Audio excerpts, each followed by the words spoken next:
I'm a big fan of any product that makes my bike handle better, makes it safer, makes it ride better. That's why I have a SuperBrace fork stabilizer on my 2012 GL 1800. But what about you guys with the older model GL 1500s? Hey, I've got some good news for you guys with GL 1500s. SuperBrace makes a fork stabilizer for your bike too. And just like mine, they're made in the USA from billet aluminum. They're tough, they're strong, and they're super easy to install. But the best thing about it is they're going to make your bike handle better. Low speed handling is improved. That front end wobble helps with that. And you know how you go down the grooved pavement and the front end gets kind of squirrely sometimes? Well, it helps with that too. SuperBrace makes that happen. I'm going to show you how to install it right now.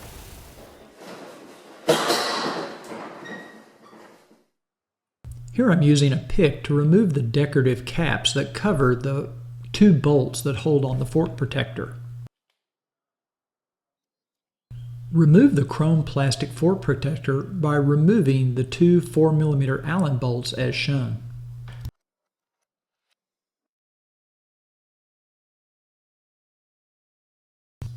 With the fork protector removed, you can now see the four 6mm Allen bolts that must be removed to proceed with the installation. Begin by removing one of the rear bolts on one fork and then the front bolt on the opposite fork. By only removing one bolt on each fork, that will allow the fender stay to remain in place while we prepare the installation.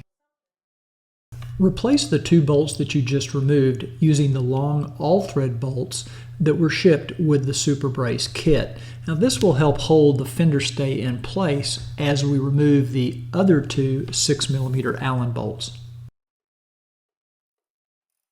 Now we can remove the two remaining 6mm Allen bolts from the front forks. Now carefully place the SuperBrace over the two all threads and just tap it with your hand until you get it to seat against the fork mounting plates. Now I should point out that it took me a few tries to figure out that you need to make sure the fork brace is extremely level between the two forks before you start tapping, and then tap very lightly on each side back and forth and keep it level, otherwise it will get in a bind. Now it may be necessary for you to loosen the axle pinch bolts. I didn't have to do that, but if you do, refer to your Honda manual for torque specs. Now we're ready to insert two of the bolts into the holes to hold the SuperBrace on, and I used a 7/16 inch socket to tighten these. With the first two bolts in place, we can now remove one of the all threads and replace it with another bolt and tighten it.